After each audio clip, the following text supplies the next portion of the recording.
Kevin Haug. The buildings was the most classic example of total collaborative effort. So we ran around first to find all those buildings. Then we pre-visited extensively until David liked exactly the timings that he saw and where the pyro would go off and how all that happened.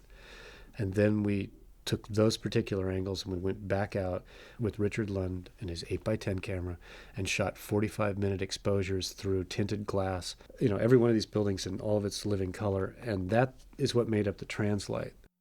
Doc Bailey.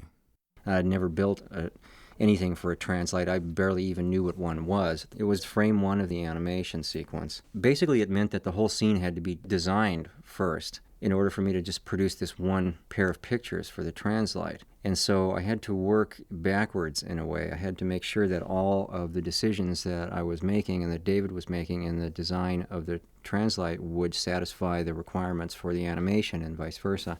All of that had to happen before we got the models even to where Doc started disassembling them. He ultimately decided on the most tedious way of doing it. I mean, he'll describe it better than I can, but ultimately it's take a building, take it entirely apart, then take the parts of the building and break them even into smaller parts, and then put it all back together again and animate all those pieces. It looks really good and chaotic, and it looks very real, but it's a massive undertaking to do. It's really slow. Well, it's kind of an odd situation to find yourself in, this simulating a demolition that can be done using other techniques. I mean, the standard technique for this is for a bunch of boys to get together and build these models and take them out into the desert and make a big mess, you know.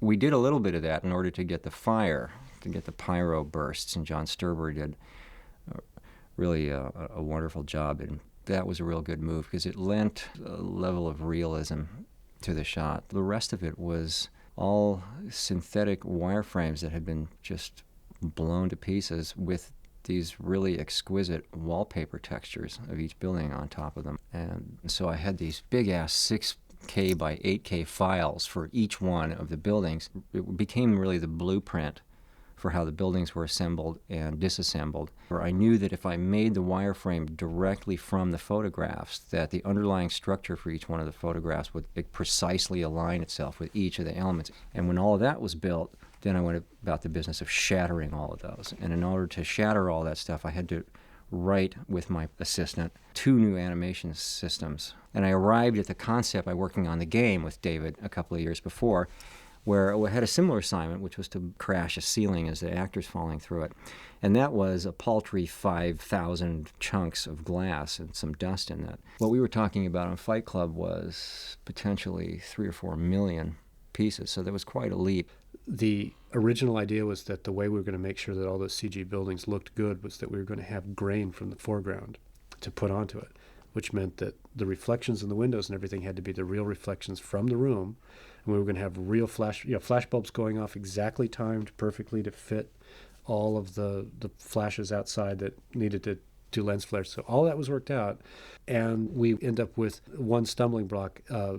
Both Ed and Helena are wearing black garments, and it needs to be against a black background. The theory was, okay, fine, we'll put a bright backlight on her. We'll get a little bit of an edge, and they can roto it. Unfortunately, what happened is that instead of standing right up against the glass where we could do this, they stood way back from the glass. Only her hair is lit. So in the long run, Gray had to hire a guy to cut her up in little pieces and sort of track them around. It was a horrible job. But in the long run, the reflections are real. The grain from the foreground is put back over the background, and it sort of kisses the whole thing together. Trust me. Everything's gonna be fine.